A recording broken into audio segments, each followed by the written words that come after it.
Anything else sir? Saifi ने file अपने boss सरवाग के सामने रखकर पूछा।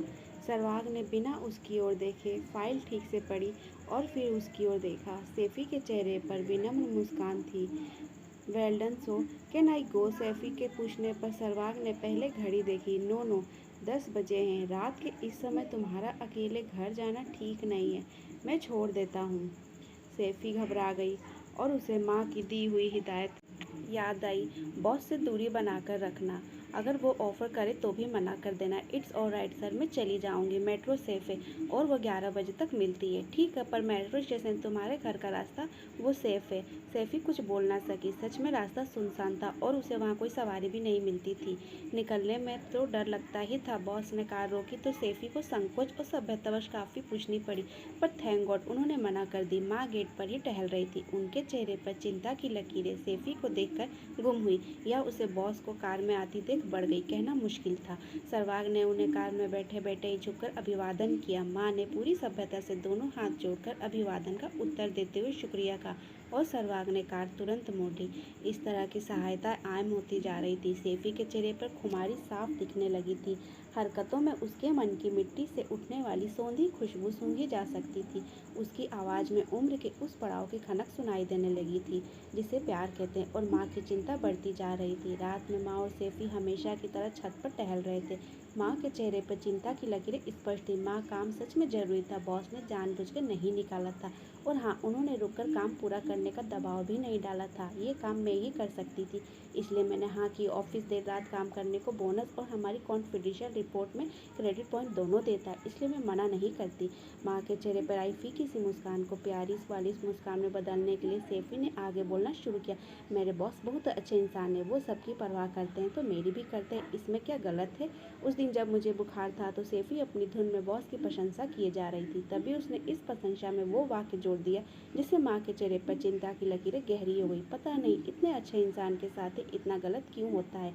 उनकी पत्नी के बारे में सोचती हूँ तो इतनी गुस्सा आती है कि क्या कहूँ। वो इतने भले आदमी को धोखा कैसे दे सकता है। अब माँ ने उसका वाक्य काट दिया। मैं जानती हूँ मेरी बेटी बहुत होशियार है, पर बेटा क्या करूँ, माँ हूँ, इसलिए समय रहते तुझे कुछ समझाना चाहती हूँ। तू कहे तो बोलूँ? सैफी के चेहरे पर हाँ का इशारा पाकर माँ ने बात आगे बढ़ाई। बेटा, समाज का माहौल कुछ ऐसा है कि सब लड़कियों को शरीर की सुरक्षा के लिए सतर्कता के नियमों के बारे में खुलकर समझाते हैं, पर मन की सुरक्षा के लिए सतर्कता के नियम सिर्फ एक माँ ही समझा सकती है। बचपन में तुम अपने पिता के बारे में बहुत पूछा करती थी और मैं कहा करती थी कि समय आने पर बताऊंगी, है ना? और समय आने पर मैं खुद समझ गई कि पापा तुम्हारी ज़िंदगी की किताब का वो पन्ना है जिसे खोलने से तुम्हें दुख होगा। इसलिए मैंने खुद तुमसे कुछ भी पूछना बंद कर दिया। यकीन मानो माँ, मैं तुम्हारी बहुत इज्जत करती हूँ और हमेशा करती रहूँगी। मुझे कोई फ़र्क नहीं पड़ता। इस बार से सैफी मुस्कुराई, पर माँ ने उसकी बात फिर काट दी।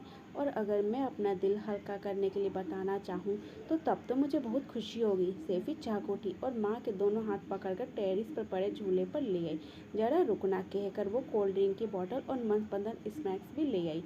मैंने सोचा ही था कि तुम समझने लायक हो जाओगी तो सब बताऊंगी, पर वो कोई एक दिन तो होता नहीं है जब हमें लगे कि बच्चा बड़ा हो गया है। इसी चक्कर में रह गया।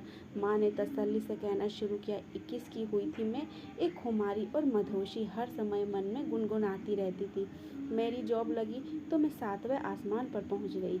उन दिनों अपने शहर से दूर लड़कियों का नौकरी करके जाना इतना कॉमन नहीं था। मैं बहुत अच्छी एम्प्लॉय थी। मेरे बॉस मुझसे बहुत खुश थे। वे बहुत अच्छे इंसान भी थे, ऐसी ही सबकी परवाह करते थे। धीरे धीरे मुझे महसूस हुआ कि वो मेरी ज़्यादा ही परवाह करने लगे हैं। मैं खुश थी, मैं भी उनकी बहुत परवाह करने लगी और उनके साथ मैं सेफ महसूस करती थी, इसलिए कभी ओवर टाइम करने या उनके साथ कहीं बाहर जाने से मना नहीं करती। मेरी सबसे प्रिय सहेली ने एक दिन इशारा किया कि मैं अपने मन को संभाल कर रखूं। मैं जानती थी कि वो विवाहित है, इसलिए मुझे लगता था कि मेरा मन उनके साथ कभी नहीं बंधेगा। माँ ने एक आह भरी और वो बहुत गंभीर हो गई। पर जैसे जैसे मुझे उनके और उनकी पत्नी के बीच कड़वाहटों का पता चला, दिल उनसे सहानुभूति रखने लगा। क्योंकि मैंने केवल उनका सौम्य रूप ही देखा था और उनका पक्ष ही सुना था। मुझे वो पूरी तरह से सही, उनकी पत्नी ही गलत लगते थे। हालांकि दिमाग से आवाज़ आती थी कि उनकी समस्याओं के दूसरे पहलू भी हो सकते हैं। पर सैफी बेटा, ये जो दिल होता है ना, ये राजा होता है, और वो भी दुनिया का सबसे तानाशाह राजा। ये किसी की नहीं सुनता। अगर इसे पहले कदम पर ही ना रोक लिया जाए तो सैफी, मुझे समझ ही नहीं आया, पता ही नहीं चला कि कब उनके प्रति मेरी सहानुभूति जुड़ाव गहरे प्यार में बदलता गया। ये जो किसी के प्रति मन में नेह जैसे जज्बे होते हैं ना, ये उस फिसलन भरी सीढ़ी की तरह होते हैं जिन पर फिसलते हुए कब इंसान प्यार की गहरी झील में गिर जाएगा कहा नहीं जा सकता। तब तेरे आने की खबर देते हुए मैंने उनसे शादी की बात की तो उन्होंने साफ कह दिया कि उन्होंने शादी के लिए तो कभी कहा ही नहीं। चूँकि वो एक भले इंसान थे और अपनी पत्नी और बच्चों की भी उतनी ही परवाह करते थे जितनी स्टाफ की। वो उन्हें छोड़ नहीं सकते थे। हाँ, वो मेरी और तुम्हारी जिम्मेदारी लेने और तुझे अपना नाम देने को तैयार थे। उन्होंने अपनी पत्नी के सामने भूल स्वीकार की और मुझसे ये भी कहा कि तुझे अपनी प्रॉपर्टी में हिस्सेदार बनाएंगे। तब उनकी पत्नी मुझसे मिलने आई।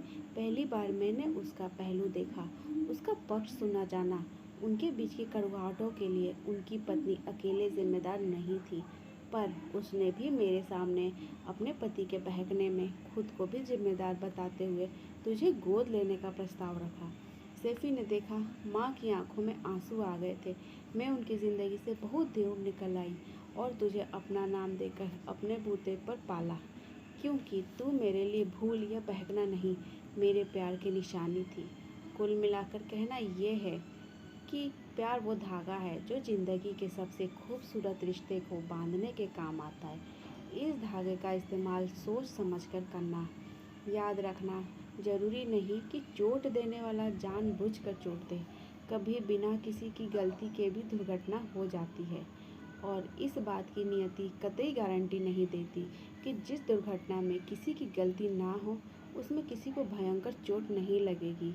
सैफी ने माँ के हाथ थाम लिए और उन्हें रो लेने दिया। माँ सो गई थी, पर नींद की सैफी की आंखों से कोसों दूर थी। क्या माँ ने उसे समय पर चेताया है या देर हो चुकी है?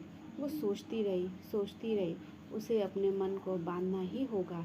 एक करवट सोचती तो दिल करवट बदलने पर मजबूर कर देता और कहता, प्यार किया नहीं जाता, हो जाता है। रात करवटों में बीती और सुबह सैफी बिना किसी नतीजे पर पहुँचे ऑफिस के लिए तैयार होने लगी।